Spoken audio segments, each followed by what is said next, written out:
Well, I'm grateful for the sun coming out today because for the last few days at my house, everybody has been going, I've got a headache. And no, I have a headache. No, I think my headache is worse.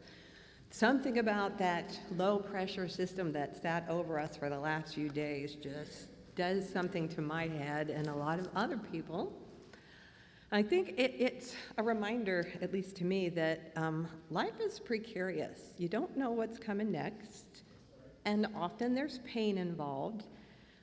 Sometimes the pain lasts a long time. Whether it's recovery from an injury, or long COVID, or Crohn's disease, or an autoimmune condition that creeps up slowly and then kind of goes away, but it never goes all the way away. Pain can be frustrating and exhausting and depressing. So I think most of us can connect to the story that we're reading today. In our story, after teaching for a while, Jesus takes a break and he's heading out of the synagogue, and he notices a woman who is very bent over, and she has not been able to stand up straight for 18 years. Now, when I was younger and I first read this, I used to think, 18 years of chronic pain? That's got to be unusual. Such a long time. But now, after reading a lot and talking with a lot of people over time, and maybe also getting older, I have realized that this is not unusual. And not even now in our time with our advanced medical system. I think we don't realize how many people are dealing with pain, with chronic pain, different ailments stemming from conditions that are partly physical, but also exacerbated by emotional and societal factors. And I really think that's what this story reveals today. Chronic conditions are physical and they are social. Our experience of pain results from a mysterious mixture of physical and social and emotional factors. So in our story, this woman had a chronic disability in a time when most people believed that her disability was God's judgment. And then she also faced challenges of living in a patriarchal society, a society where the voices and the needs and the rights of men were privileged, and the voices and the needs and the rights of women were usually ignored. And so she endured two types of pain. This ongoing physical pain of having a debilitating condition, and the intense psychological pain of being rendered invisible, an invalid, not productive, and therefore invalid. And although we can say that we've made some progress, the reality is this is still true in our time to some degree. We might not say that chronic conditions are a judgment from God, but our health and wellness-focused society tends to assume that somebody has done something to cause this, or maybe not done enough to take care of themselves to bring this on. And if your condition is not easily diagnosed and cured, the medical system tells you, we think it's pretty much in your head, and maybe you're too sensitive and you should just go home and get over it. And unfortunately, in our present political climate, if you are not productive, then you are not worthy of care and assistance. So as I think of this woman, I wonder how many doctors this bent-over woman had seen. How many procedures had they tried? How much money had been spent? How many people have judged her, wondering what she had done to deserve the condition she was in? Some commentators believe she had a condition known as spondylitis ankylopotia, a fusion of bones in the spine that creates ongoing stiffness and inflammation and fatigue and acute pain. And maybe this condition of her back was also a reflection of the condition of her spirit.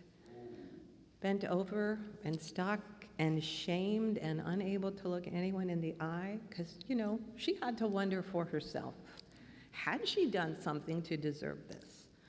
Was it a punishment? Was it that she was cursed by God, just as people said? Was she not good enough, not strong enough, not whatever people expected her to be? And I know so many people run those questions through their minds, even in our time.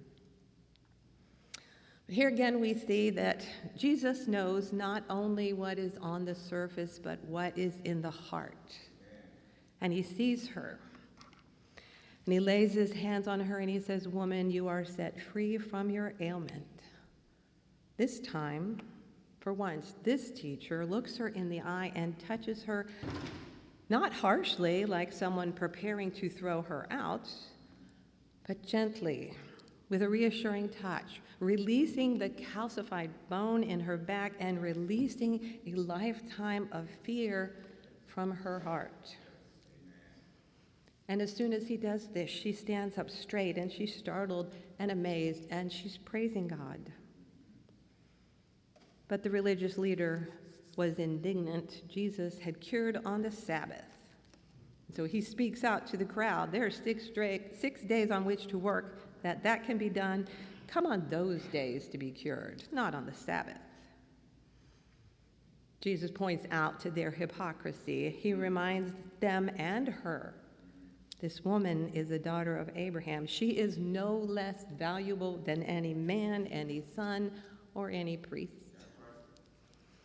Now, he says that she has been bound by Satan for 18 long years because basically in ancient medicine, most physical symptoms were attributed to the spiritual realm.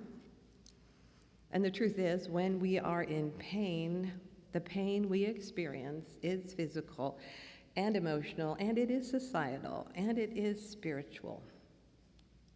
So this was a healing of body and spirit for this person who has been looking down, never able to look people in the eye, not able to fully participate in her own life, believing that she was worthless. By touching her, Jesus is showing the world that she is valuable. And she stands up straight and tall, and that burden of fear and guilt are lifted from her heart as much as her back. And for the first time in a long time, she has hope and joy. She hadn't come asking for healing. She had just shown up because she'd probably given up asking for healing. Her spirit more broken than her back. And Jesus could have passed her by, just left her there. He could have looked another way and focused on that lesson he was teaching. But what he did was to see her pain and to respond with mercy. And right then on the Sabbath, inconveniently disrupting their pre-scheduled agenda, he brought health and hope. And you would think that everyone would have also been jumping for joy. But there were some who were angry and annoyed because this was the Sabbath. And healing was something that qualified as work, and work was forbidden. So they tried to squelch this mood of joy, telling the crowd not to expect more. Seems they believed that the most important thing to God is being law-abiding citizens. They were sure that God expected obedience to the letter of the law, and it was their job to enforce that law. Having lived their lives so tightly focused on right belief, they had forgotten the purpose of this law that they were enforcing. They obviously had forgotten that part that we just read from Isaiah that said, "If you offer your food to the hungry and satisfy the needs of the afflicted, then the Lord will guide you and satisfy your needs." The Torah, the laws of Moses, including these rules about Sabbath, were given after the Exodus from Egypt, intending to create safe and caring communities. Egypt was that place where the Israelites had been slaves. They'd been forced to work whenever their masters commanded, in most cases never getting regular days or time off. So when this commandment was first received to stop working, to set aside a day of the week to rest their bodies along with their families and their servants and their livestock, this was a gift. When they were given permission to just take time for renewal and prayer, it was experienced as grace. The instruction to keep the Sabbath was intended to create room for each person to flourish, to rest. Taking Sabbath rest is intended to be a time for healing, to reconnect with family or community, to connect with God. Jesus brings healing to a weary woman, releasing her painful condition, restoring her self-esteem and her sense of value and place in her community. And I think most of us, like this woman, know what it's like to be trapped sometimes by circumstances that diminish and wound us.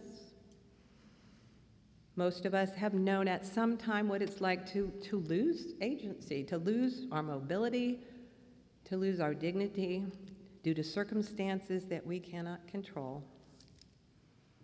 Sadly, some of us have not experienced the church as a place where we are seen and cherished and released to praise God with our stories of healing. But hopefully this story reminds us, as we gather here on Sundays, we gather not to fill an obligation, but to be in the healing presence of God, to help one another heal the wounds that we tend to hide the rest of the week. And we might not experience immediate healing from our arthritis or our migraines or even cancer. Yet we continue to come to heal our spirits, knowing that our spirit and our body and our mind are so deeply intertwined. We come together to join God in lifting the burdens of guilt and shame, to lift the burdens of our workaholic lives and our addictions and our fears and our anxieties. And we come together to sing because that is the best way we have to express the joy and reaffirm our commitments. And sometimes we don't come here on Sunday, maybe when the need for healing happens somewhere else, whether that's in the hospital or taking care of a neighbor. Sometimes, a lot of times, Sabbath happens at the beach, and I am never going to argue with anybody who needs to take their Sabbath time at the beach. Or sometimes in bed when our bodies say that's enough, and God is okay with that too. Because Sabbath is meant to be healing. So, come for the healing, to heal your hearts, and to join in healing others, because you are a part of the healing with your touch of affirmation, with your words of concern and assurance, with your gifts given and your lives shared. That is why we come together, to be blessed and to bless others with Sabbath healing that comes from the heart of a loving God.